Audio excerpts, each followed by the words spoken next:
on rapporte une centaine de meurtres au Québec. Certains sont commis par des gens au-dessus de tout soupçon. Leurs proches n'ont rien vu venir et ils n'arrivent pas à y croire. C'est une vie pauvre en dialogue, l'éducation n'a pas été forte. C'est dû à quoi, là? Je ne veux pas mettre la faute sur personne, mais elle avait un mauvais destin. Il y a toutes sortes de victimes, il y a toutes sortes d'agresseurs et il y a toutes sortes de couples violents. Des fois, à la longue, à force d'être dans un climat de violence, les gens deviennent violents. Je pense honnêtement qu'ils n'auraient jamais dû être ensemble. Je sais que si on est ici, c'est grâce à eux, mais ils n'étaient pas faits l'un pour l'autre.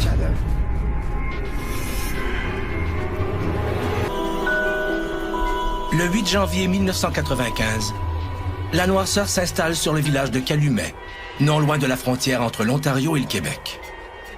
Quelques centimètres de neige viennent de tomber sur l'Outaouais. À 21h16, un appel d'urgence est acheminé au poste de police de La Chute. Une dame est en panique au bout du fil.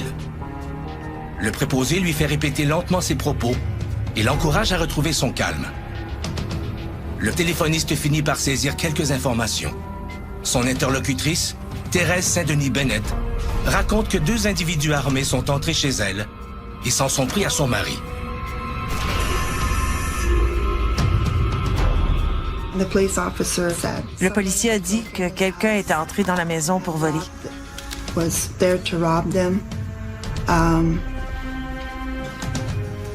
Que mon père dormait profondément dans sa chambre, puis qu'ils ont tiré dessus, dans son lit. On tente d'obtenir plus d'informations sur les assaillants, mais la dame est en état de choc, à la limite de l'hystérie. Une opération policière est immédiatement mise sur pied. Des barrages sont installés sur les routes autour du domicile des Bennett, rue Prophet Road à Calumet. On espère intercepter les voleurs en cavale.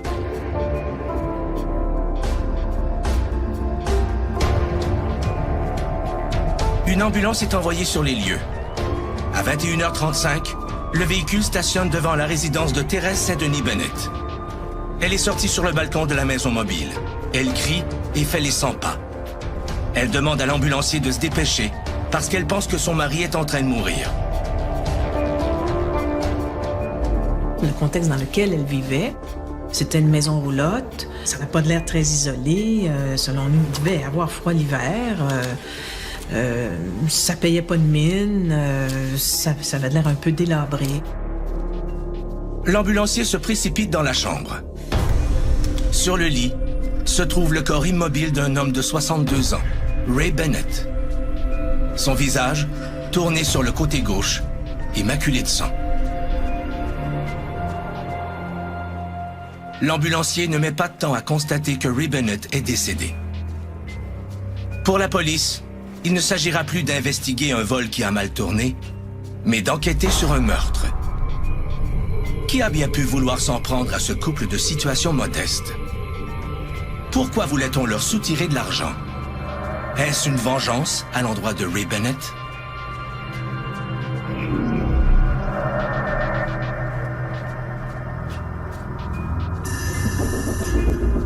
L'ambulancier revient vers Thérèse pour tenter d'en apprendre davantage. Haletante, elle raconte que 2 hommes sont entrés chez elle et ont demandé de l'argent à son mari. Il a refusé, ils lui ont tiré dessus et ils se sont enfuis en voiture. Comme cette maison mobile est située sur une terre isolée, il y a peu de chances qu'un voisin ait pu entendre quoi que ce soit. L'ambulancier tente de calmer Thérèse Saint-Denis Bennett en attendant l'arrivée des policiers.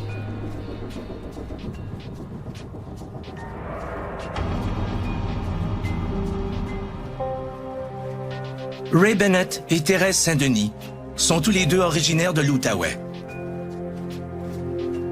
Toute jeune, c'était une compagne de jeu.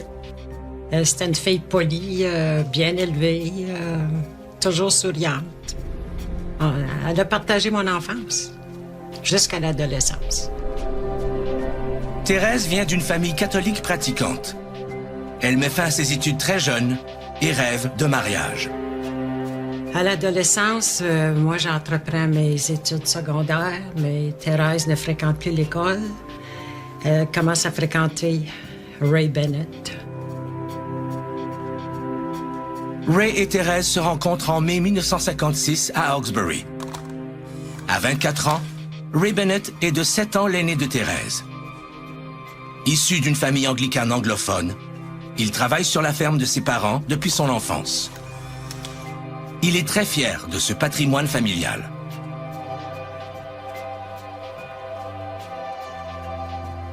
Le courant passe immédiatement entre eux et ils finissent la soirée ensemble. Ce soir-là, Ray fait goûter de la bière à Thérèse pour la première fois. Complètement sous le charme, Thérèse met de côté son éducation catholique et passe la nuit avec Ray. Bientôt, ils sont inséparables, même si à cause de leur différence d'âge, les parents de Thérèse n'approuvent pas les fréquentations de leur fille. C'était pas bien perçu par ses parents. Ils voyaient que ça n'avait pas de sens, selon leurs critères. Thérèse Saint-Denis, amoureuse, continue de voir Ray en secret, avec la complicité de son amie, Thérèse Groslot. On connaissait son nom parce qu'elle nous le mentionnait, puis d'où il venait. Mais elle ne téléphonait jamais à Ray à partir de chez elle. Elle se rendait chez mes parents et de là, elle l'appelait. Thérèse décide bientôt de s'installer chez les parents de Ray. C'est là qu'on a vu un changement chez Thérèse. C'était plus la Thérèse qu'on connaissait, là. C'était plus la Thérèse qu'on connaissait.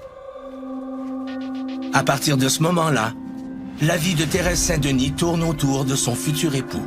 La minute qu'elle a commencé à sortir avec, là, les liens, là, elle a mis ça de côté. Follement éprise, Thérèse néglige de plus en plus ses proches. Elle épouse Ray Bennett et lui donne coup sur coup 4 enfants. En 1969, le père de Ray décède. Ray hérite de la maison et de la terre. L'année suivante, quand le feu rase la maison, le couple et leurs enfants emménagent dans une maison mobile, installée un peu plus loin sur le terrain. La vie est rude, mais Ray est un homme travaillant. En plus de s'occuper de la ferme, il travaille comme mineur au village de Grenville, dans une entreprise où on exploite un gisement de magnésites. Il travaillait de 8 heures le matin à 4 heures de l'après-midi. Parfois aussi de soir de 4 heures à minuit. Il travaillait fort. Il travaillait sous terre dans une mine. La famille n'a pas beaucoup d'argent et la maison se dégrade rapidement. Malgré tout, Thérèse ne manifeste aucun désir de renouer avec sa famille ou ses amis. On savait comment ça marchait pas, que ça restait d'une roulotte dans un coin perdu, pas de contact. J'écoute, là. Quand les enfants deviennent grands, et malgré la précarité de leur situation financière, les deux époux se permettent quelques voyages au soleil, dont ils semblent profiter.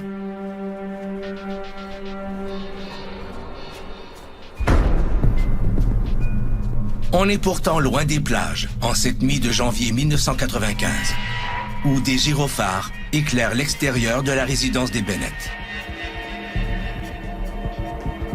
L'enquêteur de la police arrive vers 21h40. Le patrouilleur de la Sûreté du Québec dresse un portrait exhaustif de la situation. L'enquêteur rejoint Thérèse à la cuisine. Il la questionne sur les circonstances du drame. Elle répète que 2 intrus voulaient de l'argent et qu'ils se sont enfuis en voiture. Elle ajoute à son récit qu'ils portaient des cagoules. Thérèse est tellement agitée que l'ambulancier suggère de l'emmener à l'hôpital pour qu'elle y reçoive les soins appropriés.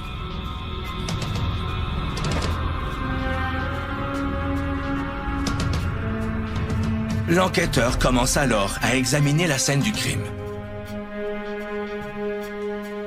La victime semble avoir été abattue dans son sommeil et n'avoir offert aucune résistance. Cet élément surprend l'enquêteur, qu'il trouve peu compatible avec le récit de Thérèse à propos de voleurs qui se seraient adressés à Ray avant de lui tirer dessus.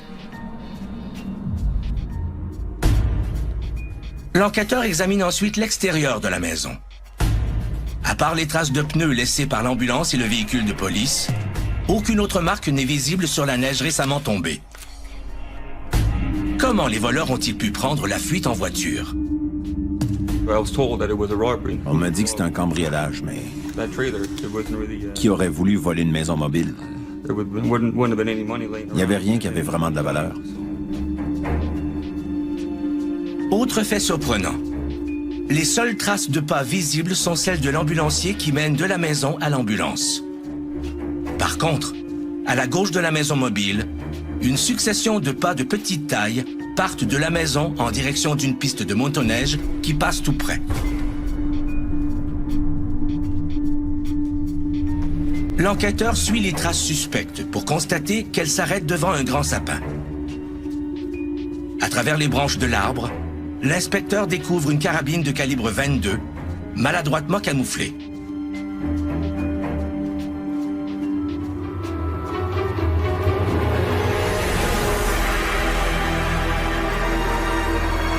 S'agit-il vraiment d'un vol qui a mal tourné?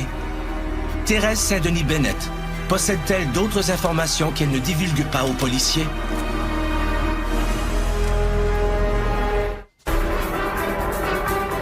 Pendant que la police recherche les voleurs qui auraient tiré sur Ray Bennett, son épouse, Thérèse, est traitée à l'hôpital pour un violent choc nerveux. La découverte d'une arme dans la neige et des traces de pas qui y mènent pousse l'enquêteur à remettre en question l'hypothèse du vol, suivi d'un meurtre.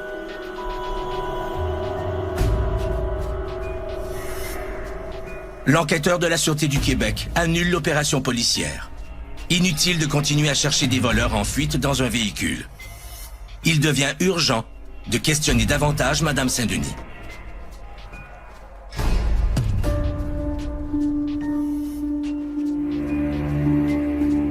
À l'hôpital, on lui administre une première dose de calmant, pendant qu'on prévient ses enfants du drame qui vient de se produire.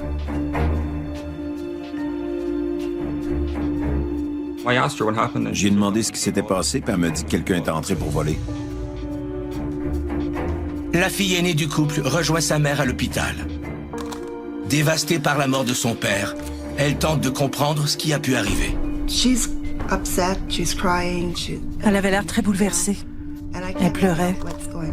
Mais je comprenais pas ce qui se passait. Elle était hystérique. J'ai écouté son histoire, puis je me suis dit, il y a quelque chose qui marche pas. Ça tourne pas rond. Même si Thérèse a souvent de la difficulté à gérer ses émotions, quelque chose cloche. Tous ceux qui connaissent Ray et Thérèse savent que la vie de famille n'a jamais été facile. Thérèse a souffert plus d'une fois du manque d'argent et du caractère explosif de son mari.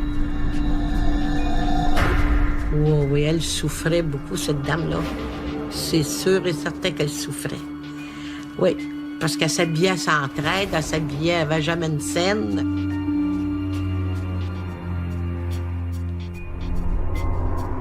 En plus des problèmes d'argent, la jeune Thérèse est très isolée.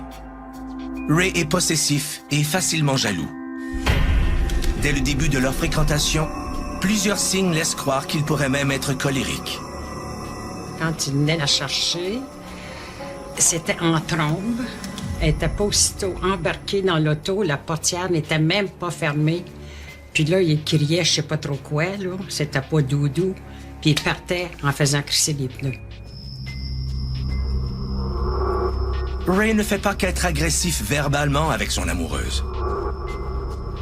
Un an après leur rencontre, Ray attend Thérèse au bar de l'hôtel qu'il fréquente. Thérèse s'y présente, fièrement vêtue d'une jolie robe de taffetas bleu. Au lieu de la complimenter sur sa tenue, Ray l'insulte et l'humilie. Thérèse a beau se confondre en excuses et lui expliquer s'être mise belle pour lui, Ray déchire sa robe pour être certain qu'elle ne pourra plus jamais la remettre. Je pense que dans les premières années de leur relation, il y a eu de la violence. D'après la façon qu'il se comportait au moment des fréquentations, Il s'est pas adouci puis devenir un petit mouton là, par la suite. Non. C'est sûr qu'il y a eu d'autres événements. Après leur altercation au bar de l'hôtel, Ray devient plus discret en public. Mais dans l'intimité de leur maison, Thérèse aurait parfois été battue pour ne pas avoir nourri les animaux ou s'être plainte de l'eau gelée dans la maison mobile. Thérèse semble être maintenue dans un état constant de crainte. C'est pas sur des crises conjugales qu'il y a des épisodes de violence, c'est vraiment sur des petites choses. Et donc là, on peut s'imaginer qu'elle marchait tout le temps sur des coquilles d'œufs, qu'elle était toujours un peu vigilante d'un épisode, de qu'est-ce qu'elle allait déclencher, la colère de son conjoint. Une fois, il roulait sur l'autoroute et puis il l'a jeté en bas de l'auto. Elle s'en est sortie avec des ecchymoses, un bras cassé, quelque chose comme semblable. Ce genre de violence se répète à plusieurs reprises au cours de leur vie commune. En 1978, elle risque d'être fatale pour Thérèse, qui tombe de la camionnette dans la rivière glacée. Cette succession de violences laisse d'importantes séquelles physiques chez Thérèse. Régulièrement, on doit lui injecter un puissant analgésique pour soulager ses douleurs chroniques.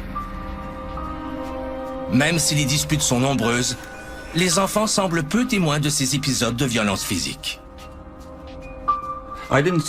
J'ai pas été témoin de violence physique, mais de la violence verbale, ça oui.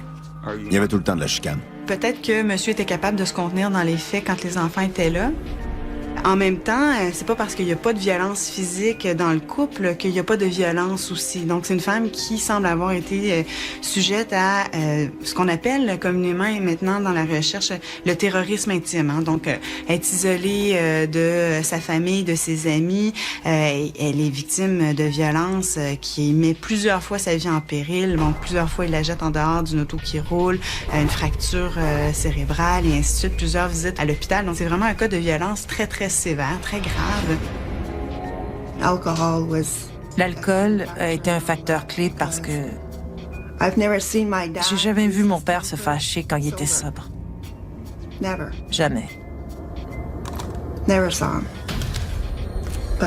Mais quand il buvait, avant ses 50 ans, c'était l'enfer. C'était pas un endroit où il faisait bon vivre, ça. Il semble que Ray Bennett change complètement de personnalité quand il est ivre. Mon père a déjà arrêté de boire. Mais je pense honnêtement qu'il était alcoolique. S'il prenait une bière, il vidait la caisse. Il pouvait s'en passer pendant des mois, mais s'il en prenait une, ça y était.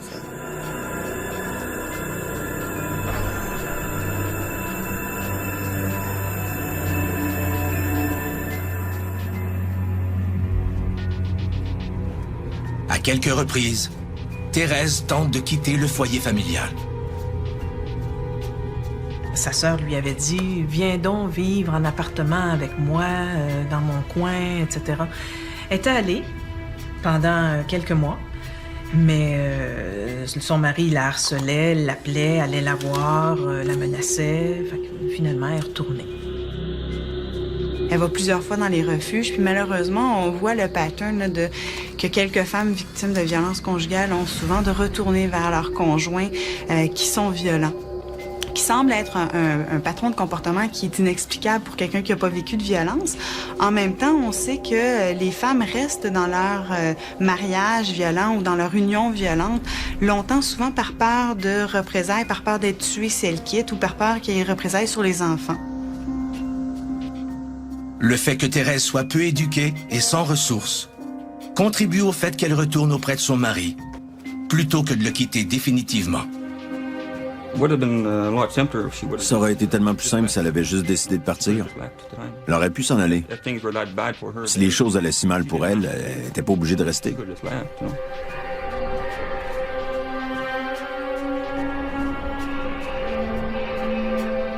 Le soir du 8 janvier 1995, les enfants de Thérèse et de Ray sont mis au courant des terribles événements de la soirée. Malgré leur peine, ils hésitent à croire la version du drame fournie par leur mère. Elle essayait de faire croire sa version, Mais je doutais vraiment de son histoire. Elle continuait de parler en disant que je comprenais pas. J'ai demandé, mais qu'est-ce que je comprends pas au juste? Elle a dit, oublie ça, c'est pas important. Ce qu'il faut, c'est trouver celui qui a tiré dessus. J'ai répondu que la police s'en occupait, que c'était à eux de trouver le coupable.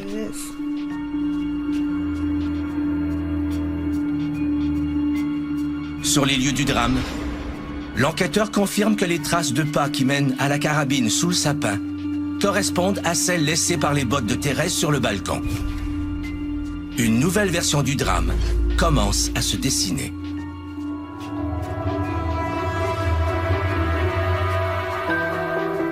Les épisodes de brutalité qu'a vécu Thérèse auprès de son mari pourraient-ils lui avoir donné le goût d'interrompre le cycle infernal de la violence qu'elle a subi? Thérèse Saint-Denis a-t-elle finalement décidé de réagir en commettant l'irréparable?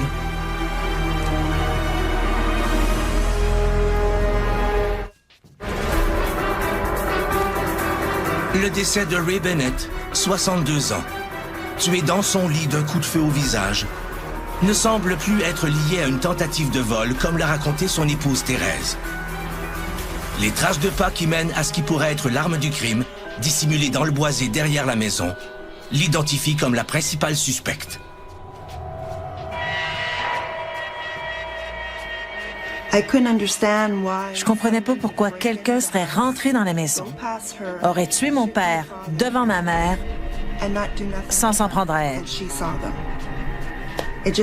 Ça avait aucun sens. Vers 1h du matin, dans la nuit du 8 au 9 janvier 1995, Thérèse Saint-Denis Bennett est rejointe par l'enquêteur de la Sûreté du Québec, qui veut lui poser quelques questions. Pendant l'interrogatoire, sa version initiale des faits commence à changer. Une autre facette de Thérèse et de sa relation avec Ray émerge. She was a devil in disguise.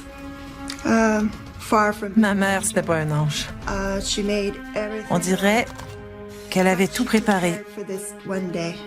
En tout cas, c'est ce que je pense. Son esprit fonctionnait drôlement. Je sais pas si elle était totalement lucide. Il apparaît évident que même si Thérèse subissait la violence de son mari, elle était loin d'être une victime passive. Même si j'ai pas vu de violence physique envers elle, je pense qu'il y en avait. Mais elle aussi était très violente verbalement envers mon père. Il en pouvait plus. Il y en avait assez. Souvent, je l'ai entendu provoquer des chicanes avec mon père. En même temps, d'un autre point de vue, ce qui est assez particulier, c'est qu'elle est décrite aussi comme une femme étant très violente par certains de ses amis, certains de ses membres de sa famille. Et donc là, on a accès à un portrait qui est un petit peu différent de certains autres couples où il y a de la violence aussi sévère. Sa peur des représailles l'empêche de lever la main sur son mari. Mais Thérèse semble avoir trouvé d'autres cibles sur qui passer sa frustration. Ses enfants.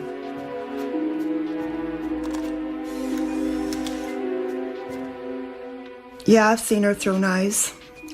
l'ai déjà vu lancer des couteaux. Je l'ai déjà vu menacer avec une arme.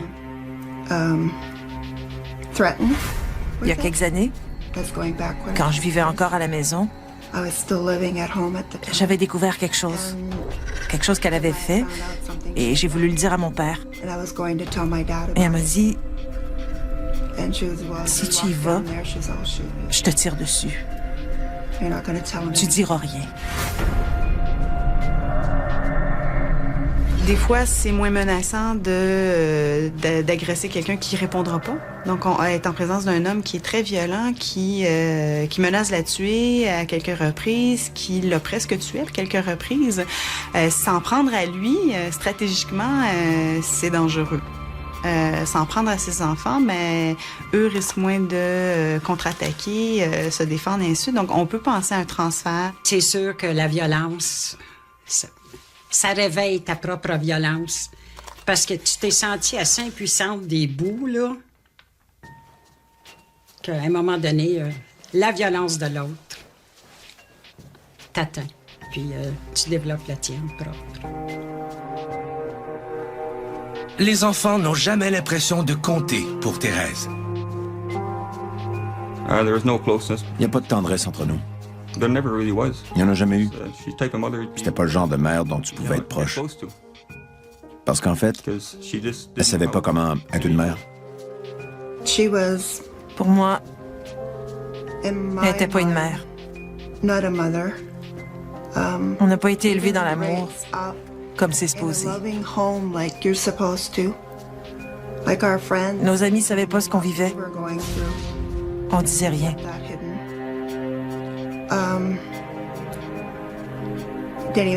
On n'invitait personne à la maison parce qu'on savait jamais ce qui pouvait arriver. Il semble que Thérèse se mette à boire dès que Rick quitte la maison. Pendant qu'il travaillait, elle sortait et revenait complètement saoule. Puis, elle essayait de préparer le souper en faisant semblant de rien. Boire jusqu'à l'ivresse devient leur principale activité commune. Le peu de bonheur qu'ils en tirent est rapidement détruit par l'atmosphère de violence que l'alcool installe. My parents drank way too much. Mes parents buvaient beaucoup trop. Je pense que ma mère avait besoin de l'alcool comme prétexte pour argumenter ou pour se chicaner. De temps en temps, ils parvenaient à s'entendre. Et même quand ils buvaient, ça virait pas toujours en chicane. Des fois oui, des fois non. C'était impossible à prévoir. Il y a des couples qui vont consommer ensemble et c'est vraiment une activité conjugale. C'est le moment où ils réussissent à se retrouver. C'est la seule activité conjugale qu'ils ont. Et ça va faire en sorte que une fois sobre, ben là, le couple, les individus changent. Hein, et le couple va changer puis survivra peut-être pas à cette période de sobriété-là. Là, à un moment donné, là, je me suis dit, quand je serai face à face avec elle, je vais lui demander, parce que ça me... J'ai dit, si tu n'avais pas bu, est-ce que tu aurais poursuivi la relation? Elle m'a dit non. Elle n'a pas hésité. Elle n'a pas hésité un instant. L'hypothèse, c'est que parce qu'elle consommait, elle est restée plus longtemps dans un couple violent. Ce qui est peut-être vrai. Il y a beaucoup de gens pour qui la consommation, c'est un moyen un peu de noyer les humeurs dépressives, d'oublier ses troubles. Pour elle, c'était plus important d'acheter une caisse de bière que d'acheter de la nourriture. Elle disait que mon père avait besoin de sa petite bière, mais c'était faux. C'était pas lui qui en avait besoin. C'était elle. Pour acheter son alcool, Thérèse est prête à tout pour soutirer de l'argent à ses proches. Je pense qu'elle avait peut-être des problèmes mentaux. Avec tout ce qu'elle a fait, toutes les beuveries, les mensonges, les tricheries durant des années, une personne normale ferait pas ça. Parfois, elle emprunte de l'argent à ses amis. Parfois, elle fait les poches de son mari. Il lui arrive même d'imiter la signature de ce dernier pour se faire de faux chèques. Par exemple, si mon père devait payer quelque chose par chèque, elle faisait le chèque, puis lui faisait signer. Mais elle en faisait un deuxième du même montant à son nom, puis elle imitait sa signature. Après ça, elle disait que c'était une erreur de la banque, que c'était pas sa faute. Puis comme mon père manquait d'éducation, ben, il la croyait. Puis elle empochait l'argent. C'était comme ça qu'elle s'en sortait. She's unpredictable. Elle était imprévisible. On savait jamais ce qu'elle pensait.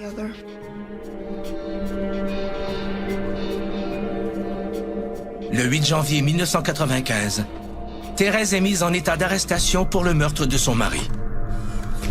Les traces de pas dans la neige qui mènent à l'arme qu'on suspecte être celle du crime correspondent bel et bien aux bottes que porte Thérèse.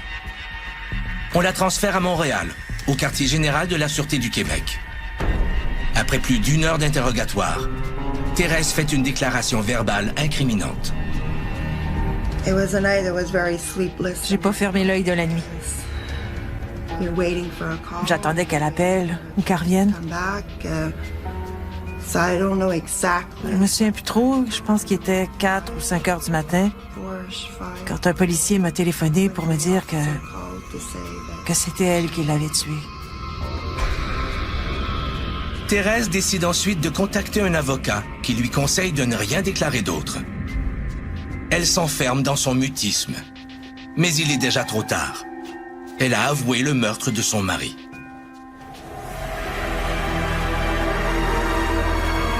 Dans quelles circonstances Thérèse a-t-elle tué Ray? S'agit-il effectivement de l'acte désespéré d'une victime qui n'en peut plus de son bourreau? Thérèse Saint-Denis Bennett reconnaît avoir assassiné son mari Ray Bennett. Mais les enquêteurs doivent reconstituer la succession des événements qui a mené à cette explosion de violence.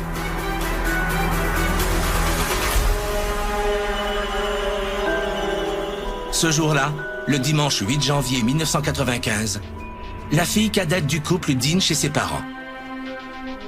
Thérèse semble ravie de sa visite.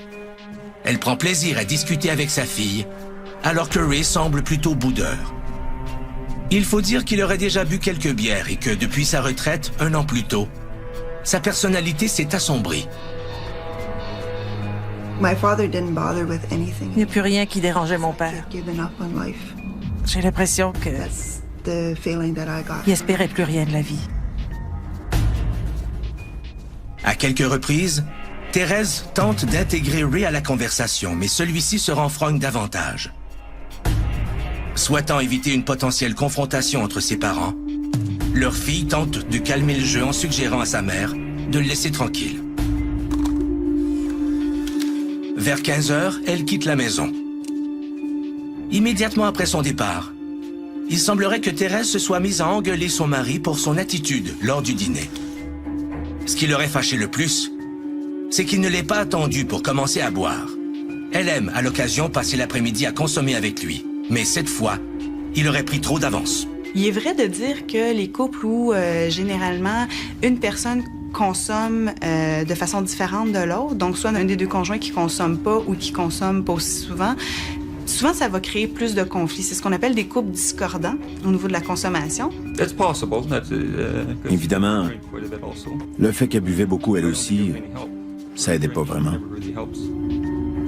Les heures passent. Vers 19h, les bières vides s'accumulent sur la table quand Thérèse téléphone à son fils Michael.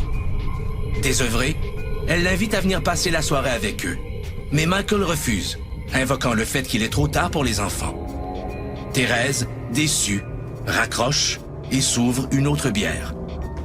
C'est alors que Ray lui aura annoncé qu'il avait trop bu, qu'il était fatigué et qu'il allait se coucher. Contrariée, Thérèse aurait manifesté son mécontentement à son mari, mais sans le faire changer d'idée. Il est allé se coucher, probablement après avoir bu quelques verres. Et elle était fâchée parce qu'elle voulait qu'il continue à boire. Ce qu'on sait, c'est que les journées où il y a des grands épisodes de consommation, où les couples consomment plus qu'à l'habitude, les probabilités qu'il y ait un incident violent sont de beaucoup multipliées. Là, on parle de 6 à 13 fois selon certains couples. 2 heures plus tard, vers 21h, Thérèse n'aurait toujours pas décoléré. Cette journée ratée aurait réveillé en elle toutes les frustrations vécues au cours de leur vie à deux.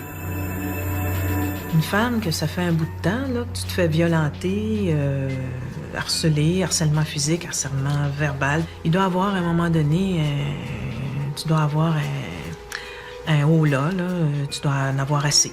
Moi, elle m'a dit que son mari dormait, puis qu'il a pogné une idée d'aller le tuer comme ça, de le tirer pour être libre, pour se libérer. La carabine du couple est rangée dans la chambre où Ray s'est endormi. Sur la pointe des pieds, Thérèse va chercher l'arme à feu. C'est très triste parce que c'est sûr que prendre un jugement comme ça, faut être vraiment décidé et puis pas penser 2 minutes, là, tu sais. Sans faire de bruit, Thérèse revient dans la cuisine pour charger 2 balles dans le fusil.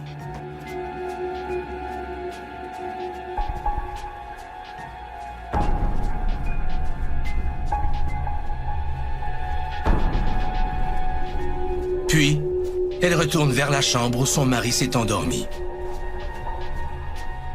Assommé par l'alcool, Ray ne l'a pas entendu venir et continue de dormir d'un sommeil lourd.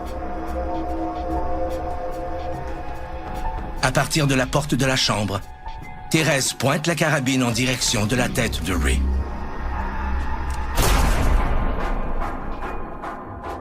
Après l'avoir atteint mortellement d'une balle en plein visage, Thérèse affirme avoir crié de toutes ses forces à son mari qu'elle n'avait plus peur de lui. Elle nous avait dit que ça avait fait comme un recul là, sur son épaule. Et puis, elle n'était pas plus énervée que ça. Elle n'était pas énervée de l'avoir tué. Là. Finalement, elle avait comme été soulagée.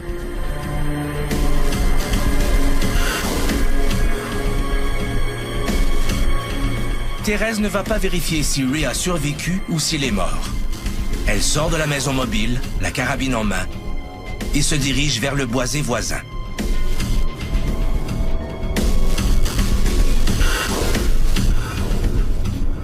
Thérèse jette l'arme sous un sapin tout près d'une corde de bois de chauffage. Puis rentre chez elle, probablement en pensant à ce qu'elle va dire aux policiers. C'est à ce moment que l'idée de 2 voleurs armés aurait surgi dans son esprit.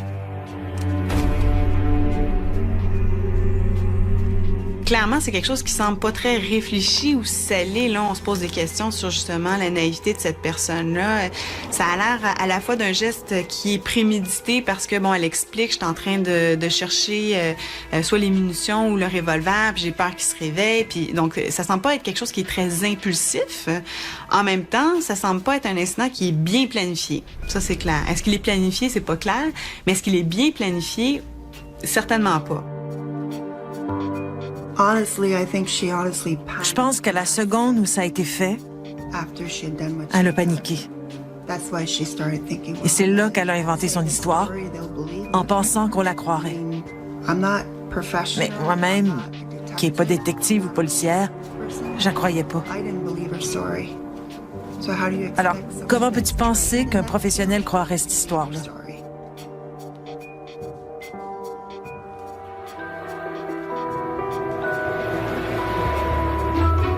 Thérèse Saint-Denis pourrait avoir été la victime type qui se retourne contre son bourreau. Mais sa propre violence et le fait que Ray se soit adouci au cours des dernières années risquent de rendre la justice plus ambivalente à son endroit.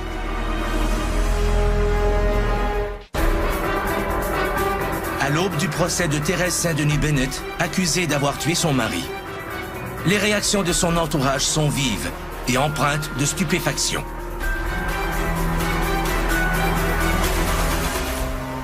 La minute que j'ai entendu qu'une femme de Calumet avait tiré son mari, j'ai dit c'est Thérèse. Automatiquement, ça m'est venu. Oh, j'étais sûre. Le nom t'a même pas sorti. J'aurais jamais pensé que ça pourrait arriver. Je pensais juste qu'un jour, elle s'en irait pour de bon.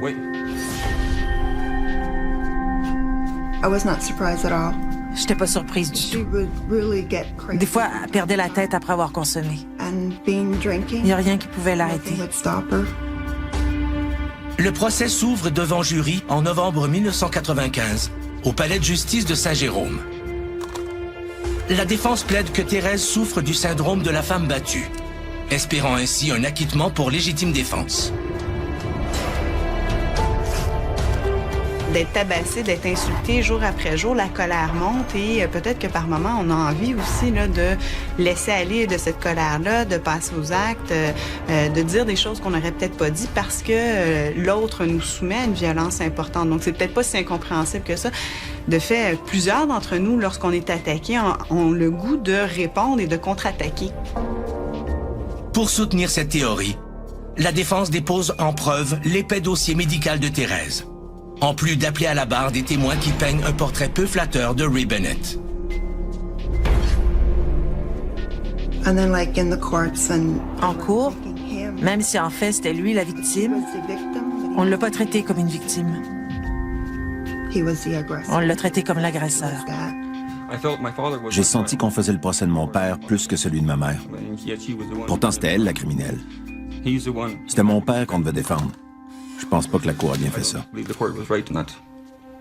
La couronne prétend plutôt que Thérèse a agi de sang-froid et pleinement consciente de la gravité du geste qu'elle posait.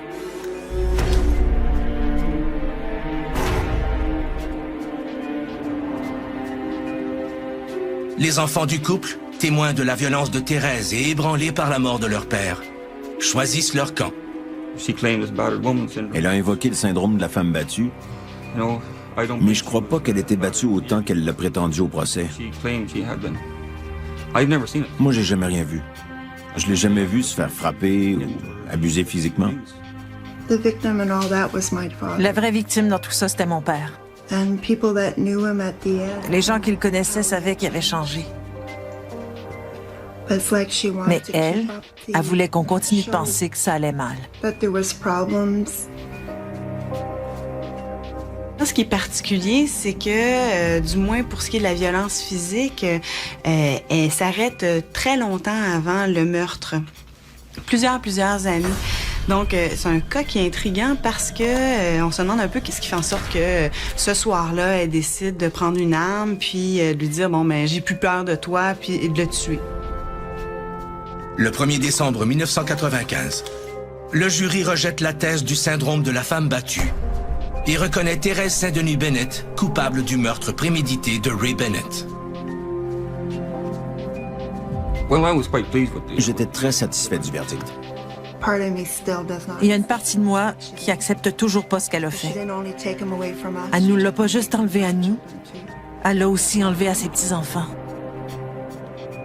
I guess I still have anger towards her. Je suis encore très en colère contre elle.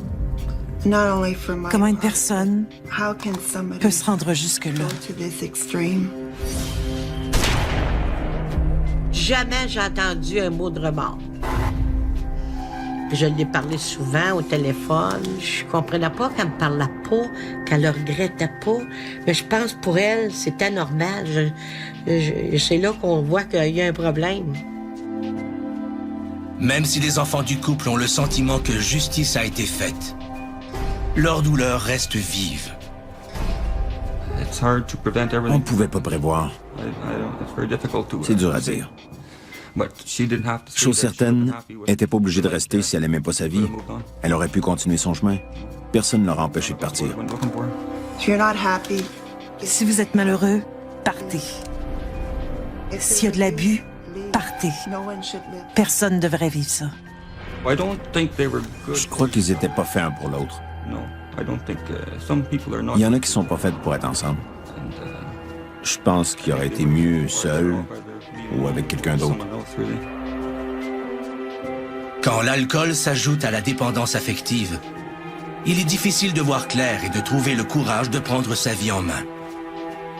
Dans cette malheureuse histoire, il semble n'y avoir que des victimes.